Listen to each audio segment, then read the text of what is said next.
क्या आपने कभी सोचा है, चार धाम की यात्रा को वैकुंठ का मार्ग क्यों कहा जाता है? क्या आप जानते हैं, भगवान विष्णु ने भी हिमालय में तप किया था और एक रानी की गलती के कारण भगवान की मूर्ति आज तक अधूरी पूजी जाती है। वीडियो को पूरा जरूर देखिए, क्योंकि इसमें मैं आपको चार धामों के बारे में तो बताऊंगा ही, साथ ही उन चार धामों के बारे में भी बताऊंगा जिन्हें छोटा चार धाम कहा जाता है। इसलिए वीडियो को स्किप न करें और अंत तक जरूर देखें। सबसे पहला धाम है बद्रीनाथ। हिमालय की गोद में बसा वो एक दिव्य धाम, जहां स्वयं भगवान विष्णु तपस्यारत है, जहां पत्थर भी भक्ति में लीन होकर देव स्वरूप बन जाते हैं। ये स्थान है बद्रीनाथ। चार धामों में प्रथम और सर्वाधिक पवित्र बद्रीनाथ धाम उत्तराखंड की अलकनंदा नदी के तट पर स्थित है। इसे उत्तर का द्वार भी कहा जाता है, क्योंकि ये यात्रा वैकुंठ प्राप्ति के मार्ग पर पहला पड़ाव है। यहाँ विराजते हैं श्री बद्री विशाल, जो विष्णु के तपस्वी रूप है। वे नंगे पाव ध्यानमग्न मुद्रा में साधक की भांति बैठे हैं। बद्रीनाथ शब्द बना है बद्री प्लस नाथ। बद्री अर्थात बद्री वृक्ष, जुजुबा बेर का पेड़ और नाथ अर्थात स्वामी। पुराणों में वर्णित है कि जब भगवान विष्णु यहाँ तप कर रहे थे, तब माता लक्ष्मी ने बद्री वृक्ष का रूप ले लिया, ताकि वो विष्णु को तप में धूप बरसात से बचा सके। इसी कारण इसे बद्रीनाथ कहा गया, बद्री का स्वामी। बद्रीनाथ कोई साधारण तीर्थ नहीं, ये वो भूमि है जहां स्वयं परम नारायण ने तप का व्रत लिया था।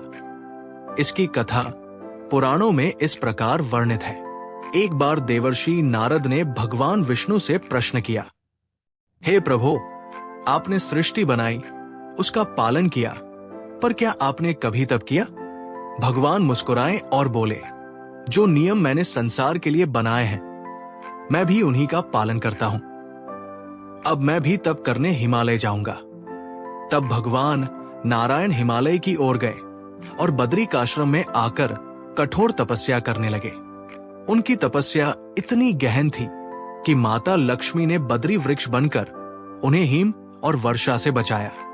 ये वही भूमि है जहां भगवान ने ये संदेश दिया, जो वैकुंठ चाहता है उसे पहले तप, त्याग और हिमालय की कठोर साधना को अपनाना होगा। यही पास में स्थित है ऋषि गंगा, तप्त कुंड और नारद कुंड, जहां आज भी तीर्थयात्री स्नान करके अपनी यात्रा को पवित्र बनाते हैं। ये कहा जाता है कि तप्त कुंड के जल में देवी लक्ष्मी की कृपा है, जो शरीर को नहीं आत्मा को भी ताप देती है। हर वर्ष जब कपाट खुलते हैं, तो जैसे स्वर्ग का द्वार ही खुल जाता है। घंटियों की गूंज, वैदिक मंत्रों की स्वर लहरिया और भक्तों की श्रद्धा मिलकर उस स्थान को अलौकिक बना देती है। और जब कपाट बंद होते हैं, तब भी वो स्थान वीरान नहीं होता। मान्यता है कि उस दौरान भगवान बद्री विशाल की सेवा स्वयं देवता और यक्ष करते हैं। द्वारका। बद्रीनाथ की तपोभूमि से अब हम बढ़ते हैं पश्चिम की ओर, जहां भगवान विष्णु नहीं, स्वयं भगवान कृष्ण द्वारिकाधीश बनकर विराजमान है। ये है द्वारका। ये कोई साधारण नगर नहीं था, ये वो भूमि थी जहां स्वयं श्री कृष्ण ने अपना राज्य स्थापित किया, जहां धर्म ने राजधर्म का रूप लिया और जहां लीलाएं सिर्फ कथाओं में नहीं, जीवन के हर पल में घटती थी। महाभारत युद्ध के बाद जब मथुरा बार बार असुरों और यवनों के आक्रमणों से त्रस्त हो गई, तब श्री कृष्ण ने अपनी प्रजा की रक्षा के लिए मथुरा को छोड़ने का निर्णय लिया। उन्होंने समुद्र से प्रार्थना की और समुद्र ने मार्ग दे दिया।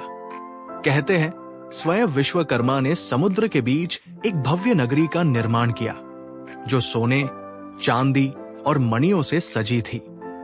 इस नगर का नाम पड़ा द्वारका। यहां हर गली, हर भवन ईश्वरीय ऊर्जा से स्पंदित था। आज भी उस दिव्य नगरी के केंद्र में स्थित है द्वारकाधीश मंदिर, जिसे जगत मंदिर भी कहते हैं। मंदिर की मूर्ति में श्री कृष्ण अपने राजसी स्वरूप में विराजमान है। नेत्रों में करुणा, मुख पर मधुर मुस्कान और चारों भुजाओं में चक्र, गदा, शंख और पद्म। ऐसा प्रतीत होता है मानो भगवान अपने हर भक्त को आलिंगन के लिए आमंत्रित कर रहे हों। द्वारका की दिव्यता सिर्फ द्वारिकाधीश मंदिर तक सीमित नहीं है। कुछ ही दूर है रुक्मिणी देवी मंदिर, जहां एक कथा जुड़ी है। श्री कृष्ण की पत्नी रुक्मिणी जी को एक गलती के कारण नगर से अलग रहना पड़ा। यह स्थान विनम्रता और प्रेम का प्रतीक है। गोमती घाट पर भक्त गोमती नदी में स्नान कर पापों का प्रायश्चित करते हैं और फिर भगवान के दर्शन को जाते हैं। समुद्र की गहराइयों में आज भी बसी है प्राचीन द्वारका नगरी, जिसे श्री कृष्ण ने बसाया था। यह रहस्य आज भी श्रद्धा को और गहरा करता है। बेद द्वारका, जहां श्री कृष्ण अपने मित्र सुदामा से मिले थे, वही उन्होंने अंतिम लीला भी रची। और शंखोद्वार तीर्थ, जहां एक स्नान अश्वमेध यज्ञ के बराबर पुण्य देता है। इन स्थलों के साथ द्वारका केवल एक नगर नहीं, बल्कि जीवन के धर्म और प्रेम का सजीव पाठ है। अगर चाहें तो इसे और भी संक्षिप्त किया जा सकता है। कथा बीच में रोकने के लिए माफी चाहता हूं दोस्तों, पर मुझे कहते हुए बहुत खुशी हो रही है कि आप लोगों ने हमारे चैनल वैदिक चर्चा को इतना प्रेम दिया। एक आध्यात्मिक चैनल के लिए ये काफी बड़ी बात है। आप सभी का शुक्रिया। हमारे 20 के सब्सक्राइबर होने वाले हैं। अगर अभी तक आप इस चैनल से नहीं जुड़े हैं तो अभी सब्सक्राइब करिए, क्योंकि आपका और प्रभु के साथ ही मेरी ताकत है। अगर वीडियो पसंद आ रही है तो इसे लाइक करें। अब कथा आगे बढ़ाते हैं। जगन्नाथपुरी। अब यात्रा पूर्व की ओर बढ़ती है। ये है जगन्नाथपुरी, 4 धामों में एकमात्र स्थान, जहां भगवान विष्णु अपने भाई बलराम और बहन सुभद्रा के साथ विराजते हैं। ये वही भूमि है जहां हर वर्ष होता है रथ यात्रा का महापर्व, जब स्वयं भगवान अपने भक्तों के पास आते हैं। पुरी का अर्थ ही है पूरा ब्रह्मांड, और जगन्नाथ जगत के स्वामी। यहां मंदिर की मूर्तियां अद्भुत है, विशाल काठ की बनी हुई, जो सदियों से उसी रूप में पूजी जा रही है। ये मूर्तियां केवल प्रतिमा नहीं, साक्षात चैतन्य है। कथा है कि राजा इंद्रद्युम्न को स्वप्न में भगवान ने दर्शन दिए और कहा कि समुद्र तट पर एक दिव्य लकड़ी का टुकड़ा मिलेगा, उसी से मेरी मूर्ति बनाना। पर एक शर्त थी, मूर्ति बनाते समय कोई कारीगर को न देखे। जब मूर्तियां बन रही थी, कारीगर ने स्वयं को कक्ष में बंद कर लिया। पर कई दिन तक कोई आवाज नहीं आई तो रानी ने दरवाजा खोल दिया। मूर्तियां अधूरी थी, पर तभी आकाशवाणी हुई, अब यही मेरा स्वरूप रहेगा। यही अद्भुत मूर्तियां आज भी जगन्नाथ, बलराम और सुभद्रा के रूप में पूजी जाती है। रथ यात्रा में ये तीनों देव विशाल रथों में सवार होकर गुंडीचा मंदिर तक जाते हैं। ये प्रतीक है कि भगवान अपने वैकुंठ से निकलकर साधारण जनों के द्वार पर आते हैं। उस दिन कोई भेद नहीं रहता, राजा रंग, सब एक रस होकर रथ खींचते हैं। ये यात्रा सिखाती है, भगवान महलों में नहीं, श्रद्धा में रहते हैं। पुरी का प्रसाद, महाप्रसाद, केवल भोजन नहीं, ईश्वरीय कृपा है जो सबके लिए समान है। ये वही धाम है जहां भक्त मीरा, चैतन्य महाप्रभु और तुलसीदास ने भगवान को साक्षात अनुभव किया। कहते हैं, यहां आने वाला कोई भक्त खाली नहीं लौटता, क्योंकि यहां जगन्नाथ स्वयं अपना हाथ बढ़ाते हैं। रामेश्वरम। अब हम यात्रा के अंतिम पड़ाव, दक्षिण के द्वार रामेश्वरम की ओर बढ़ते हैं। ये वो भूमि है जहां भक्ति, वीरता और क्षमा एक साथ मिलती है। यहाँ भगवान शिव स्वयं विराजते हैं। पर यह तीर्थ है श्री राम का, जिन्होंने लंका जाने से पहले शिवलिंग की स्थापना की थी।